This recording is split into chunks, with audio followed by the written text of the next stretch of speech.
Today I'm gonna play Forza Motorsport 7. I didn't buy this game when it launched. This is my first time I'm actually playing it.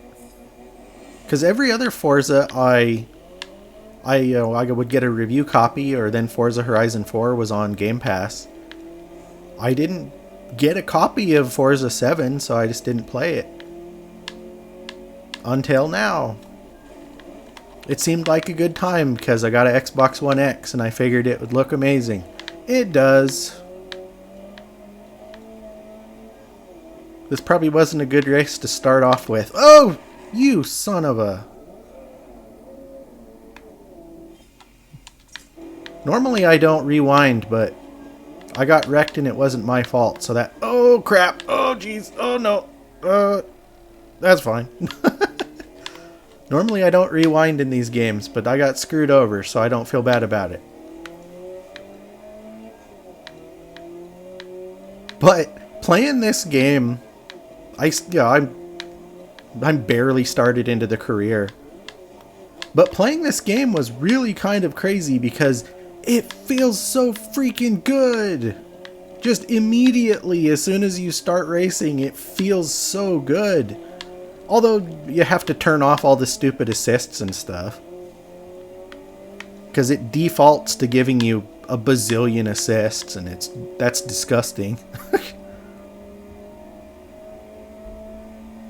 Like, why would you want the game to like brake for you and accelerate for you and turn for you? No, turn all that stuff off.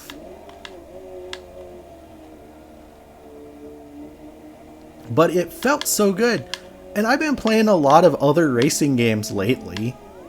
Because they've put a couple milestone racers on Xbox Live Gold. And I bought some games like Xenon Racer and different things.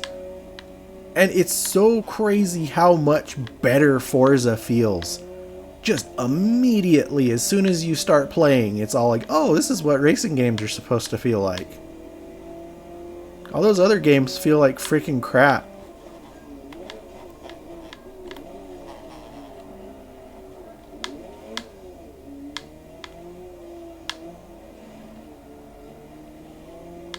Gotta get kind of aggressive to pass this dude.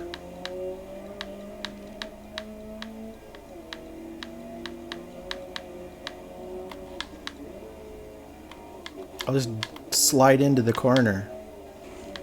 Give him a little tap. No, I have the inside. Aha! But I played Grid also. Grid, Grid was fine, but compared to this, Grid is crap. But it was funny because I can't play Grid in the cockpit view. The handling is so weird that it just didn't work. But this game I can't play in the third person view because it feels weird. I have to play it in the cockpit view.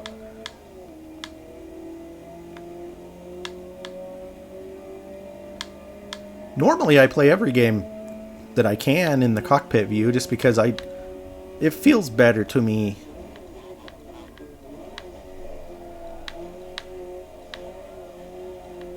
So I always play almost every Forza in the cockpit. Although I can't play NASCAR in the cockpit view. It's too hard, you can't see enough. Yeah, I drove on the grass. You want to fight about it? So is it actually turning daylight? That's cool.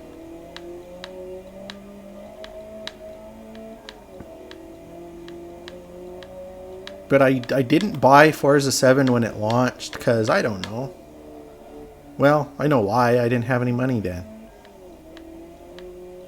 So I waited and waited, and then it was on sale because Xbox had a big racing game sale. So I bought Forza finally.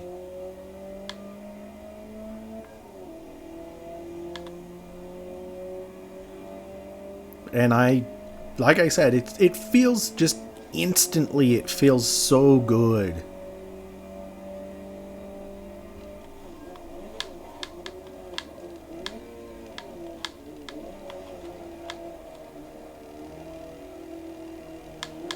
And I know I ranted about turning off all the assists and yet I still use the driving line. Yeah, screw you. I like the driving line.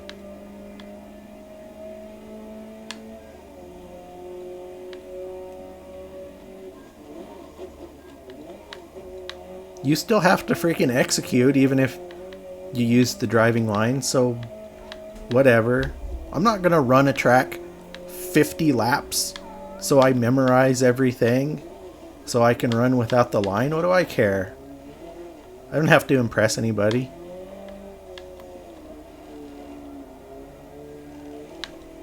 Wow, I did not know that there was dynamic time of day in this game.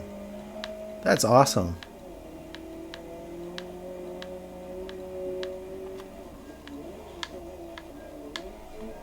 Oh my god, have you seen this game when it rains? Oh my god, girl, it looks so good.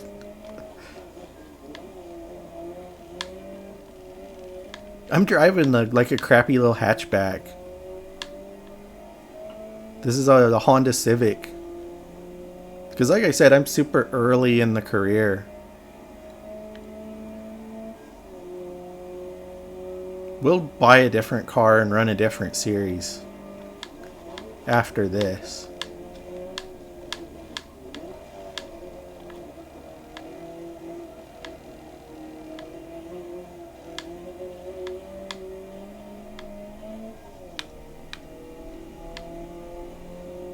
Dang, I kicked their butt.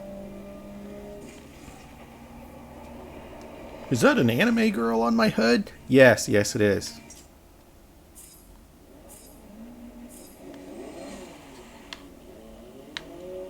Get out of the way, chumps!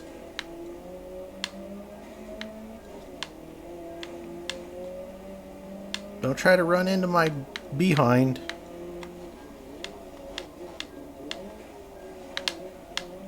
They ran into my behind.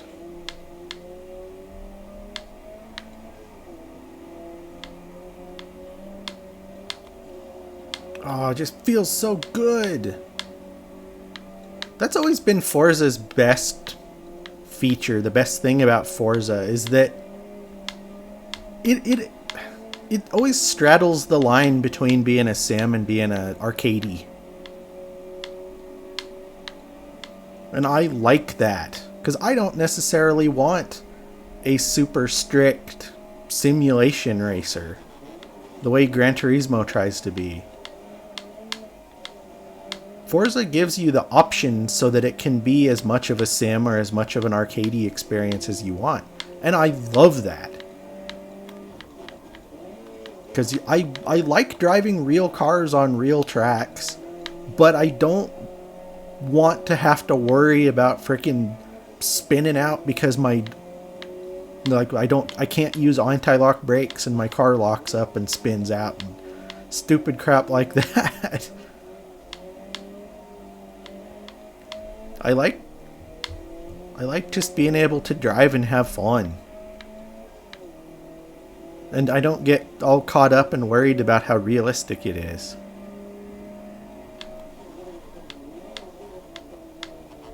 But that's the best thing about Forza, is that it gives you the options to make it whatever you want it to be. And I will always, always, always take more options and more player choice versus like, oh, we're the developer and we know what's best for you and you have to play this way, and if you drop a wheel off the track then you get a big penalty, and if you bump into another car then you lose horsepower for 5 seconds. Like, you know, stupid crap that Gran Turismo has done. Gran Turismo used to be so fun, and now it's just the most dry, terrible experience I've had.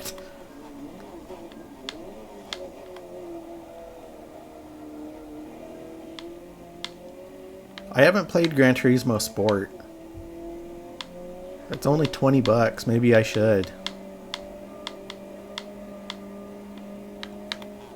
But I didn't like Gran Turismo 5, and I didn't bother with Gran Turismo 6. Didn't really like Gran Turismo 4 either. I played it a lot, but I didn't like it nearly as much as 2 or 3.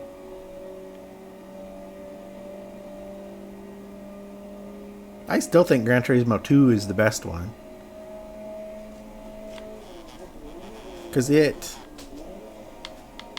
had the most cars, it had a ton of tracks. It was still pretty arcadey, even though it was more of a sim than most games, but Gran Turismo 3 was just the same stuff, but less cars. I'd rather have more cars. I like the progression in Gran Turismo 2 better also.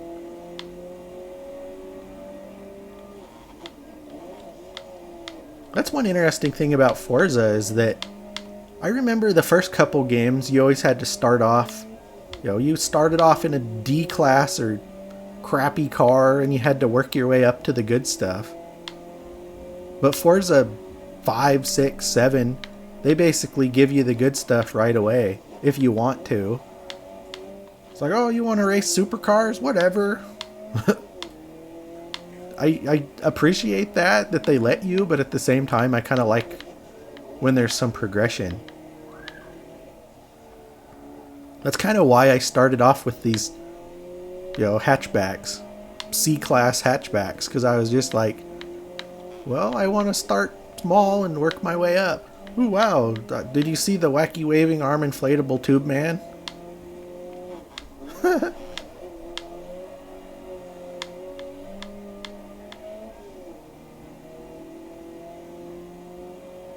But, like I said, I'll always take player choice and giving you options.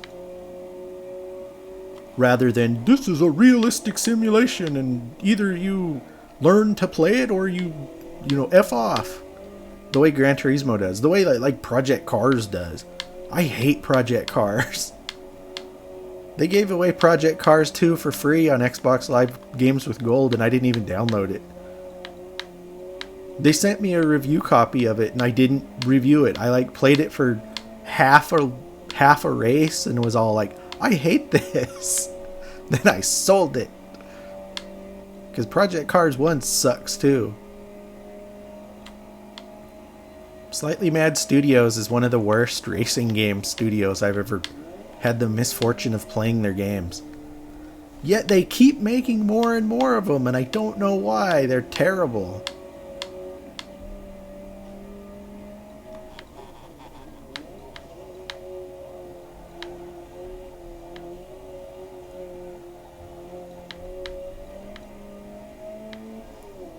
Slightly Mad sucks and Milestone sucks.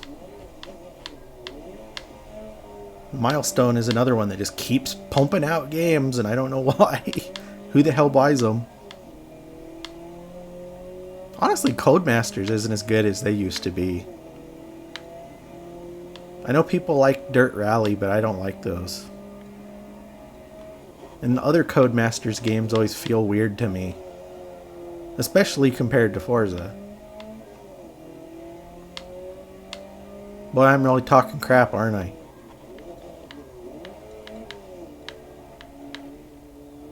Racing games are kind of like fighting games for me. In that, I used to be able to just dive into a fighting game and play it for hundreds and hundreds of matches and just really just be obsessed with fighting games for weeks. But now I don't really, because I just don't have time. Racing games are the same way. Like, I beat Gran Turismo 2. I beat every event. I did that for Gran Turismo 3. But I haven't actually played all the way through a Forza since, Forza 3 or 4 I think I did, but I haven't since then. Because I just don't have the desire anymore. I don't have the time anymore. I really like racing games. I really like this stuff. Hey, that piece of crap Sickwake got third. What piece of crap he is. Man, I freaking love Forza. I assume Forza 8's going to come out this year. That'll probably be good. This was Eric vs 365, where I'm playing a different game every day for a year. Be sure to check out psxboxindies.com for daily blogs about the games we're playing and the videos we're making. Thanks for watching.